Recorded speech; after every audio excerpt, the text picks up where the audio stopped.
they focused on the kindergarten building in their full design. Yeah. And yeah, so take notes of any questions that come up or points of clarification. You know, I think that was a really great point, last question of just when we're using lingo or ideas to really be clear about explaining those. I look forward to hearing what you got. Thank you. Good morning. We are the team Easy Bees. My name is Miyuki Marvin. Danielle Gilbert. Liz Sherman. And Mary Schumann. We are going to do a presentation according to the list given by Brandy. I will articulate goals and visions for our focus area and the whole site. Liz will do the site analysis and assessment. Mary will do conceptual master plan. For the design detail, mainly Danielle, I, and Mary will explain our design. Proposed zones of use will be done by Mary, and I will explain the plant list and budget for the kindergarten, and the phasing will be presented by Danielle. Okay. So it has been a journey learning about the permaculture design and also working at the Waldorf School as the community site. We have observed a similarity in permaculture and the Waldorf curriculum.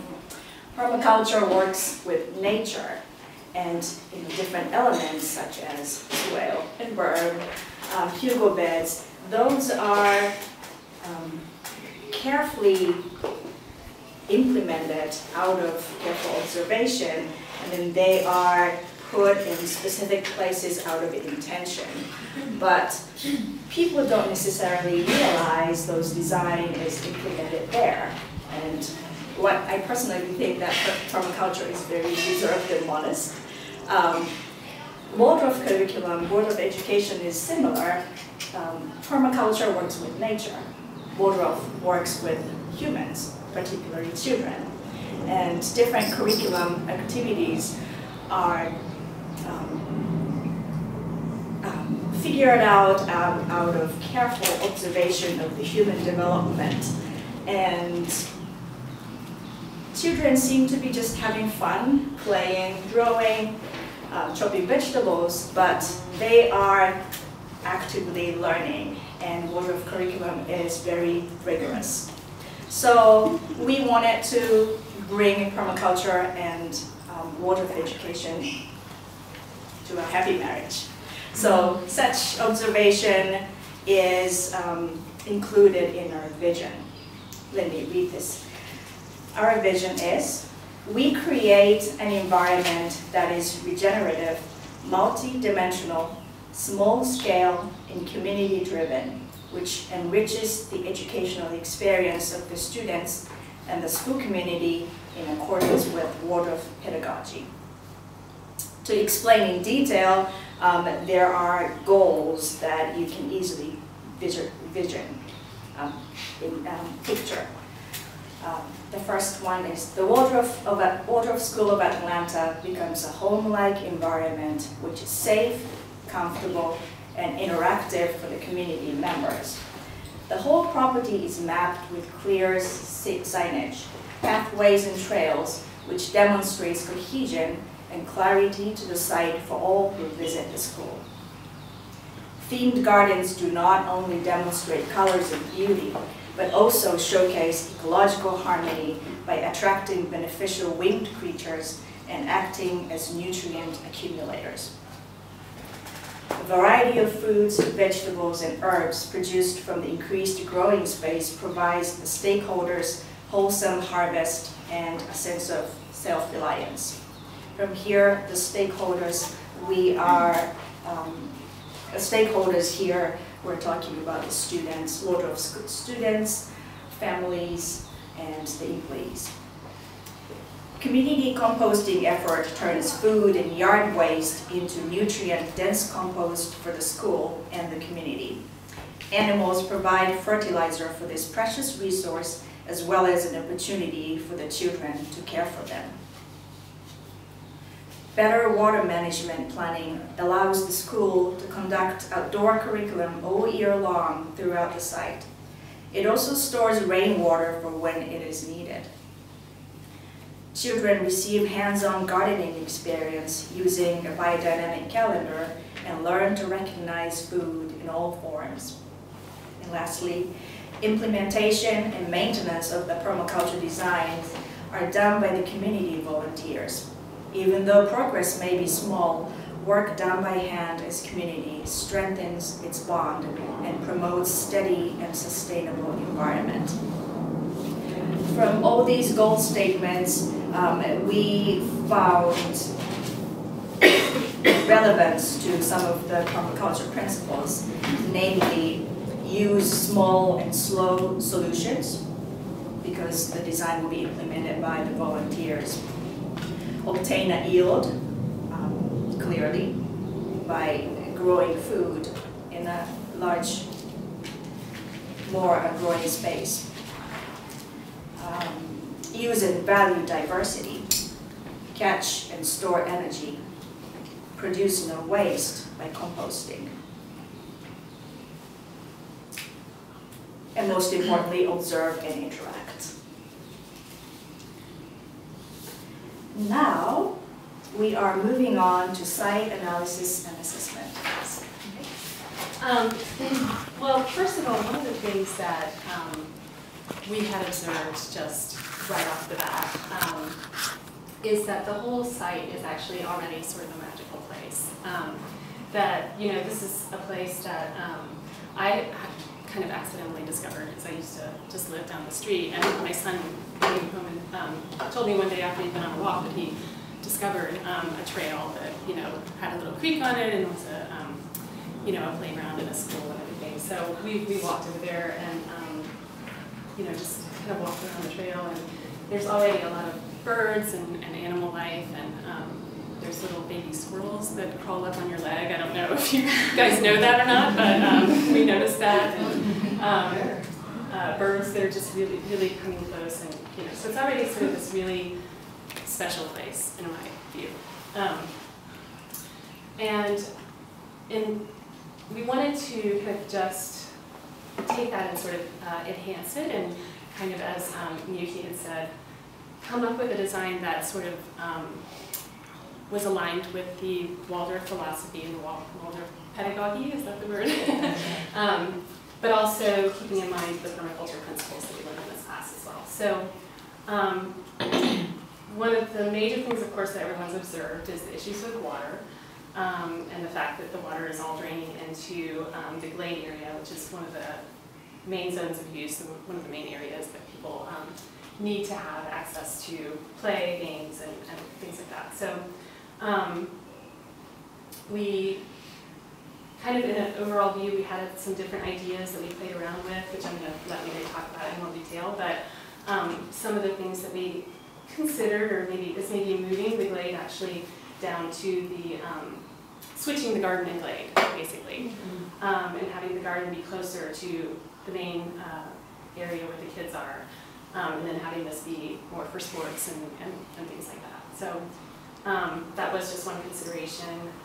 We also noted that there are a lot of invasive species on the property, especially along here in the wooded trail. So we're thinking about making some recommendations, maybe renting livestock or like goats to remediate some of that, and then also having a community volunteer day where people could come out and, you know, pull up ivy. And then we also wanted to, sorry, we wanted to increase the yield in the space too. So just finding ways to have more high yield plantings, and also plantings that are beneficial for wildlife, and would help make an impact on some water issues as well. And I think that's really good for the design analysis section. So, current zones of use are clearly the areas around both of these buildings are zone number 1.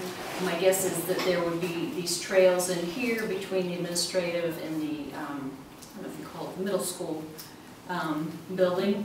And the areas that would be used less would be down here in the garden. This is a very wooded area. There's a few trails that go through there. One of the things we observed is that there's really clear evidence that the water is eroding. It's flowing very quickly down this area, which gave us the idea of capturing the water up here from the roofs in the driveway and storing them up here, but then because of the elevation drop, you would be able to collect water down here from those pipes, and you can have a system of valves and to let the water out at whatever level you want it to. This area, we said, is probably used maybe once a week. But as far as proposed use, I think the biggest switch was to make this flat area more of the play area. We, because this is asphalt over here. We're looking at the whole site of the kindergarten areas, but we focus mainly front yard and backyard. So I'm going to go over the backyard, and the color drawing will demonstrate things that I'm going to point out over here. So I might refer to those. But to include a lot of things to create, thank you, I have to say. But to include a lot of ideas and things to increase the education of the children and to also allow them to play, and also listening to some of the recommendations from the teacher. We included a sensory soup garden, and that's they currently have a raised bed area right now, but we're going to change it slightly to move it away from the house or so that the children could go around the whole garden, front and back, and also to give them a little bit of work area so they can actually work the garden and not just play in the garden. So that's going to be changed seasonally.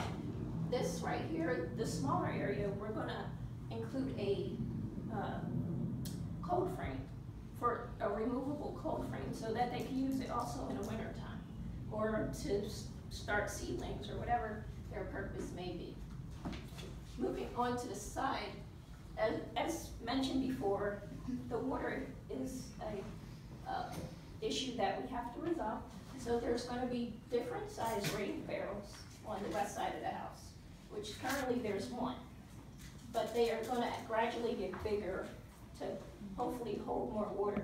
And from the rain barrels, they're going to have a water feature, something they could play in, something that they could turn the water on from the rain barrel and they could play in, which is kind of demonstrated right here. This is kind of a pump, but it depends on what they decide to do. But it's going to be some type of water feature that they can play in. And moving down from this is the back deck, moving down past the current sandbox, we propose that from the front, which we're going to talk about in detail later, but from the front, we're going to pipe down water, and it's going to come out right here by the sandbox. Then from that sandbox, all that water that's accumulated is going to go into a dry creek bed. From the dry creek bed, it's going to kind of pause at a rice paddy, something else where they can use educational experience, use the water, they can still play in the water. There's going to be a little bridge so that they can still have access to the west side of the house, so they can meditate, so they can have some alone time, still using this side of the house where there's more bushes and things where they could go and have quiet time. So from the dry creek bed, we have a bridge and a raised paddy, and that's just going to be a pause for the water. It's not going to be a continual stop for the water. So hopefully there'll be other teams that can come up with solutions for the overflow that comes from the rice paddy. So Currently, and going back up the yard currently, or just past week, the 8th grade has planted apple trees in the yard. So one of the areas where they planted an apple tree, we're gonna, once the apple tree grows, there could be picnic benches under the trees for conferences, for a child to rest, or for the adults to rest, or just somewhere to catch some shade. And going back up, you see the different color steps? There are going to be stumps graduated at different levels. So they could play in that area and go up and down, or do whatever they do, but it'll create their awareness of colors, different colors and different sizes. And if they run around up the steps through this area right here, that's going to be the pergola. And the pergola is going to create more shade, more learning opportunities, and along the pergola, which Mayuki will get into detail, there will be vining plants that will create that shade. So it could be just a big runaround circle over there. From the pergola, we're going to remove, there's an area we call the stage. We didn't know really what it was, but we said we could repurpose the wood and tie it into the end of the stage, which currently looks like a beginning of a pergola. So repurpose the wood and start the stage at the end, start the pergola at the end of the stage and have it bridge over to the swing set. So, and from the swing set, there's going to be some more livestock, not livestock, but a little area which we're going to talk about in the phasing, where it's going to be a rabbit hutch / worm bin / compost.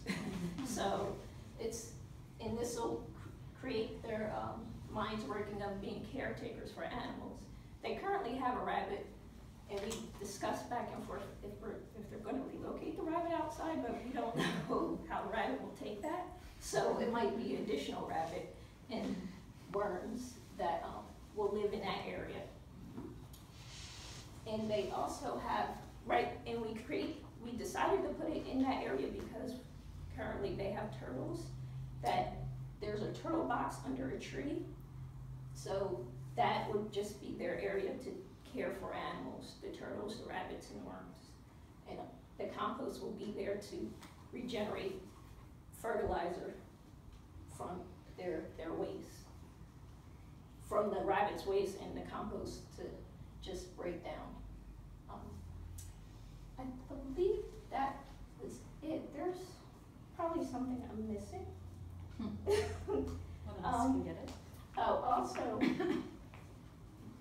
in addition to adding the apple trees, they added some blueberry bushes this week. We did not implement that in our plan, but they possibly will be relocated to somewhere else, either the front or the backyard. And we decided the front and the backyard because to give 2 areas of play. So it's not just going to be the backyard for play anymore. It's also going to be the front yard for play. So they could alternate, and the backyard could get rest on some days, and the front yard could get rest, and it'll create a certain rhythm for the children of where they go and what days or however they decide to structure it.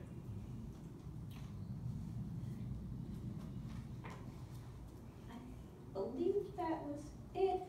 There was one more thing I wanted to add. There will be a trellis, which we did not put up there, but it's a trellis that they could put up and remove on an annual basis. It's basically going to be made out of bamboo, and there will be plants that are planted on there, but it could be in the front yard, the backyard, or wherever they decide. So the details of the plantings, again, Mayuki will go over the details of the plantings. But that's basically it. There's going to be a lot of work in the back, but there's also a lot of work in the front.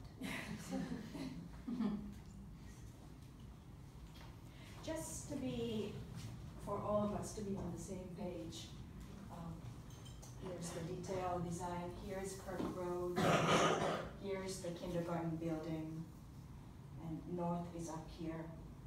And this is the back of the kindergarten where the children spend time, a lot of time. And down here is the upper grades playground. Okay, now we're moving to the front of the kindergarten building.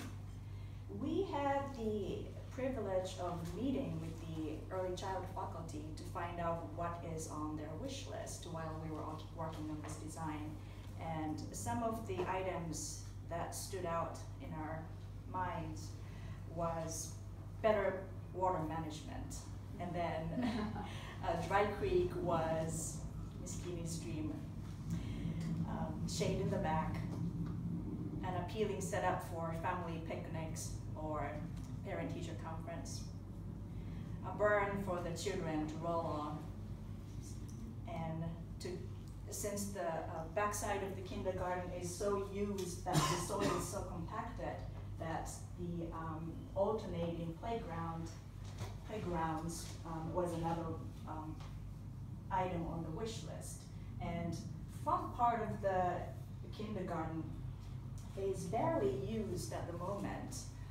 Parents come to the front of the classrooms to drop off the children in the morning, come pick them up in the afternoon. But this area is so beautiful, but it's unused. So we found potential in here. The first thing on the list is beautification. It is facing the public road, so it is visible to the public. So we wanted this area to be beautiful. Another major consideration was to work with the rhythm of the kindergarten curriculum. A previous team mentioned breathing in and out. For small children, rhythm is very important, it's everything. So a day in the kindergarten is structured around activities that are based on breathing in and out, in and out. So we wanted to design this front yard where the children can burn their energy and then also to bring themselves in and to calm down. So the breathing out portion is, I need to explain this first.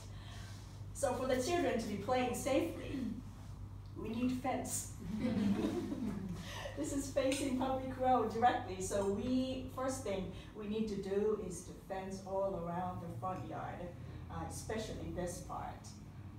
This part on a needed basis, but the city ordinance,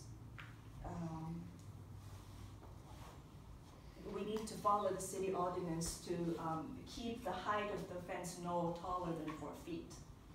And for the cars to come in freely, a gate is needed here. So that's number 1 on the list.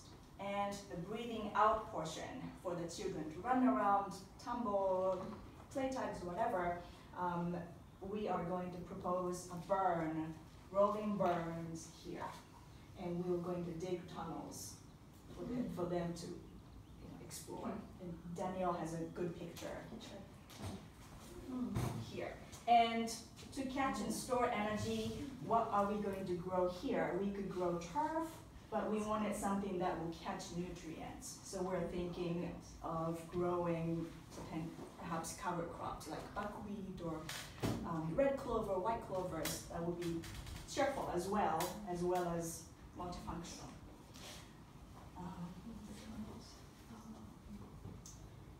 Another place this is going to be a breathing in portion of the design, is to put a 4-dimensional, 4 directions medicinal / pollinator garden.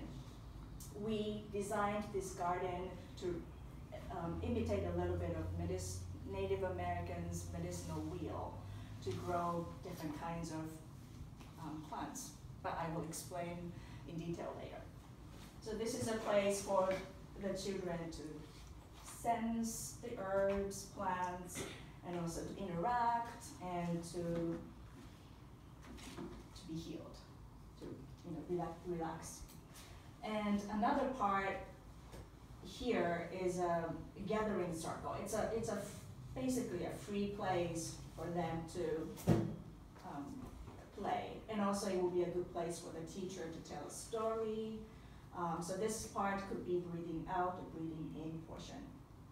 And then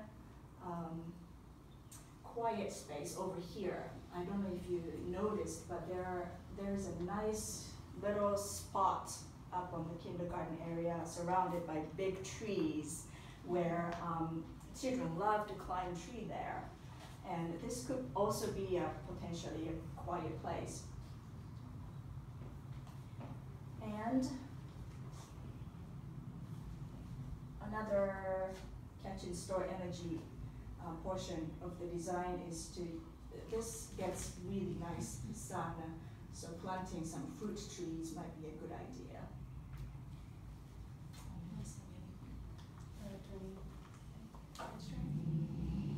Yes, water? Yes. Okay, so for every 1 inch of rain, this roof, which is approximately 2,200 square feet, captures 1,371 gallons of water. So, no wonder you know, this impermeable driveway, which comes to about 1,009 square feet, captures 628 gallons of water in a 1 inch rain. So we played with some different ideas with the driveway. One was I noticed that down here you have some of those little it's almost like speed bumps where it looks like either you're preventing a car from going forward or trying to keep the water there. One thought was to do some diagonally to have the water flow into here and create a swale along the top of this path. Another idea was to put one this way so that the water would flow here, and ultimately we came up with a French drain idea so that it all just flows down and then drains. On this side, it's very clear that there's a kind of a legacy drain system that currently the gutter flows into. There's a rain barrel over here. However, my guess is that there's also a legacy drain system over here because there's a clearing right here where you can see a pipe from here connecting to this place. It's just like a little concrete block area down there. The pipes are probably, I don't know, 6 to 9 inches deep. And then this pipe comes to right about in here. The gutter currently is attached to one of those black corrugated pipes that also, I believe, flows out here. And currently, that is what's flooding and washing out the playground and the sand traps. So what we propose is capturing all of the driveway water into this existing channel. And we would need to explore this area a little bit because there are two that come out. My guess is that there's one that comes down here because this one over here flows out. It's somewhere down here, I think, where it comes out. But we would propose at this point connecting a hose and digging it deep and then having it flow into the dry creek in this area. We also propose putting rain barrels on each corner of the house, and this side of the house has 6 really nice boxwood bushes, hedges, that you could transplant. And if you transplanted those, that would really open up some nice sunshine for that classroom window right there. There's some hedges through here, and I know there was mention of wanting this to be a pathway. That could easily be accomplished if you wanted to go back and trim back some of those hedges. So this rain barrel would overflow into this one. This actually, I think, would be a good place to put in a bank of rain barrels. And then you could connect these, you could use them to water up here, you could have a faucet here to water up here.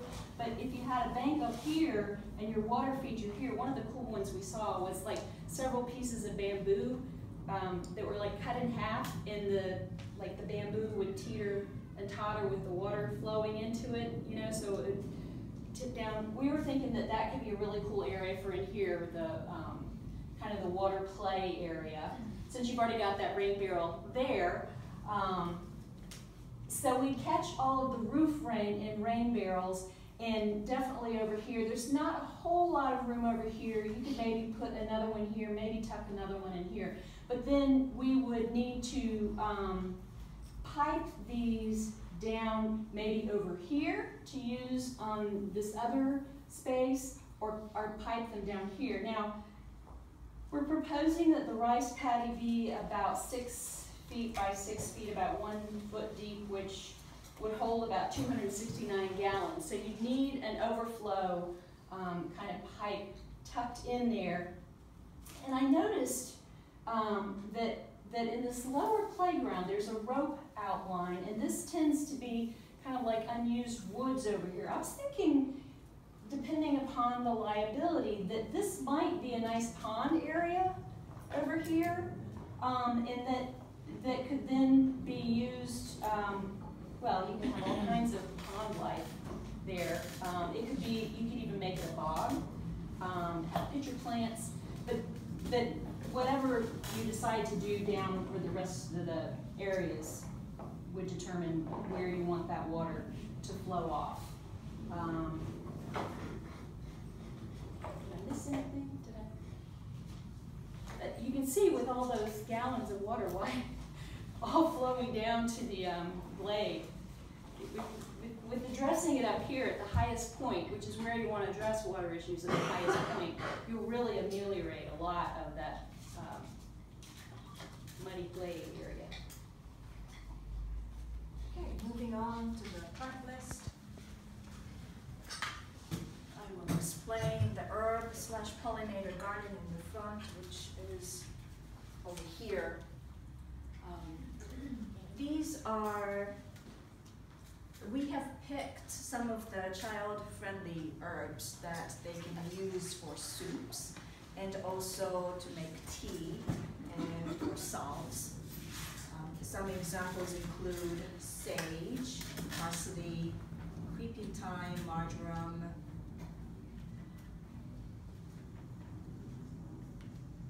Most of the plants are perennials, except chamomile, calendula, things like that. Some of the plants that are good for teas would be lemon balm, catnip, tulsi, holy basil. These are, has a calming effect, and it's very child friendly. And some of the plants here act as dynamic accumulators. For example, if I can find the list.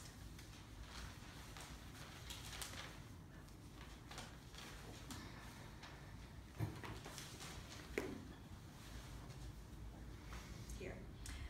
For example, here is fennel. Fennel is over here with the nice little yellow flowers. They give back sodium, nitrogen, phosphorus back into the soil. Lemon balm lemon balm gives back phosphorus. Yarrow, there's white flowers over here. This is not only medicinal, but this is nutrient accumulators as well, giving back nitrogen, potassium, phosphorus, and copper back into the soil. So these herb pollinator garden itself acts as a stocking function, bringing in beneficial winged creatures, and also it takes care of human bodies, and it's good for the earth. There are 4 passageways. In the middle over here is a bird bath for the birds to rest and to drink. And I want to talk a little bit about edges, optimizing the edge, meaning one of the edges here that we found is where we're going to have the fence. We propose planting wild roses. These are not only beautiful and rose hips are medicinal, but they act as natural fencing. When the prickles, kids will not go near it. So that might be a good option.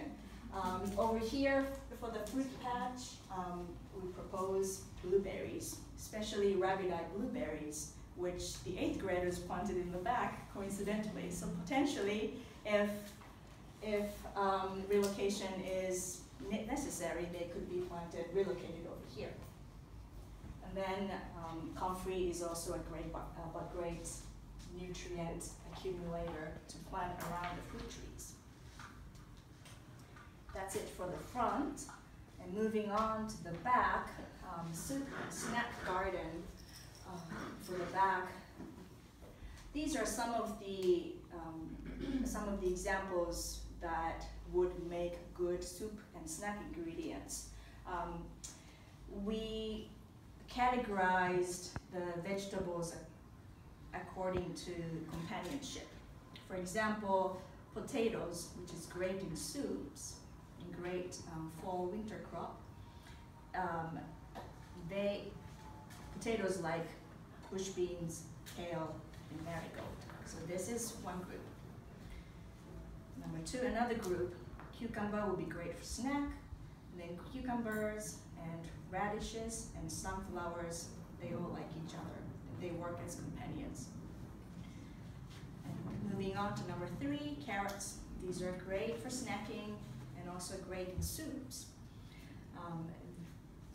Carrots are companions with lettuce and chives. And here, we've collected some of the root vegetables. 10 minutes. Burdock, daikon radishes, beets, onions, garlic, sweet potatoes. And then nice summery produce of tomatoes, peppers, chives, nasturtium, marigolds. These are also companions. And I wanted to also mention that marigolds would be a great ingredient to dye silks for the school festivals. And for the pergola, to grow vines, we propose foxgrape. It's nice to have some yield and enjoy some nice fruit. And some other pollinator plants include white milkweed, butterfly weed, and sensitive briar. I don't know if you've seen it. It's a plant where the leaves are very sensitive. If you touch it, they close, and then a few minutes later they open up. And even also during the nighttime they close, and then morning comes they open. So this will be a great plant for the little ones to experience, touch, sense. Yes. And rice paddy, rice. As you can see, we really thought out the educational purpose in their textures and the rhythm and the colors that the children will inquire. The adults will inquire the budget portion.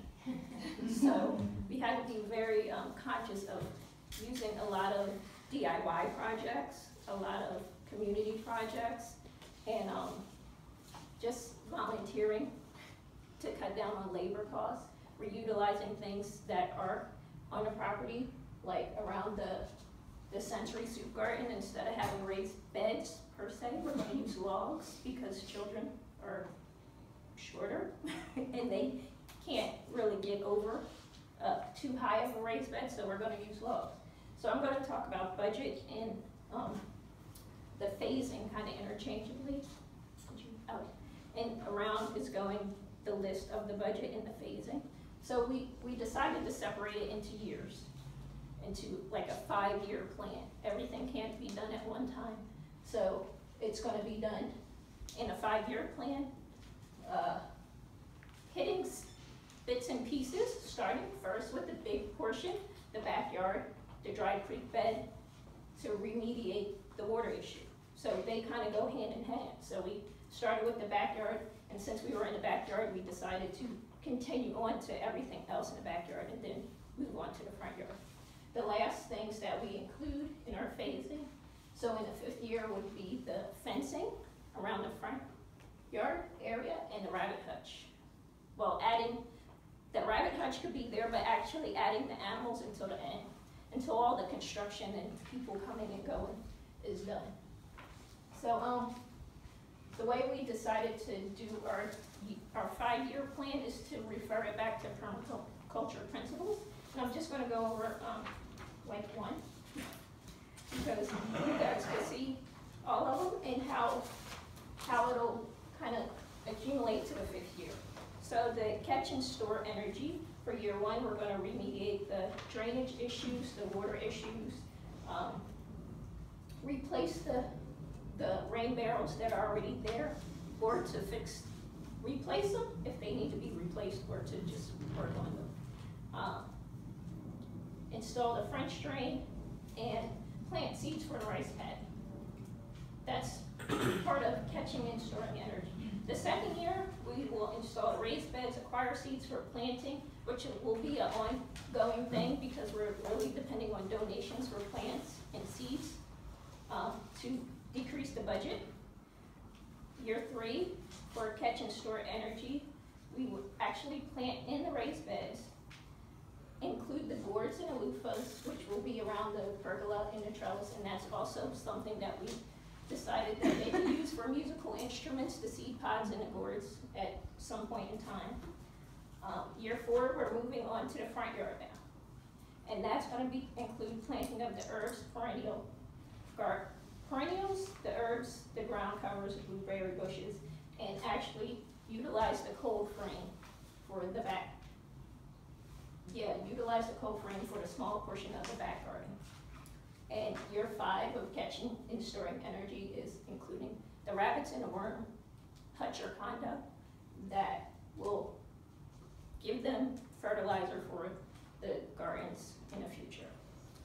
So our overall budget, which is basically broken down here, most of it went to remediation of the water issue.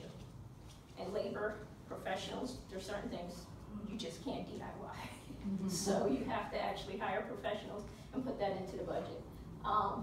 The additions of things like picnic benches, the rocks, that's a big portion. That's going into the Dry Creek bed, the bridge, we could DIY the bridge. Pergola, you might be able to find somebody to DIY it, but it just depends. But our smallest portion, which I was surprised, initially I thought our largest portion would be the garden, but our smallest portion is actually the garden, because a lot of things we put in 0 for donations, DIY, and just volunteering. Also working with other community partners like the Tool Bank of Atlanta, 4-H, for certain projects that will probably give the children opportunity to work with other children and to cut down the cost.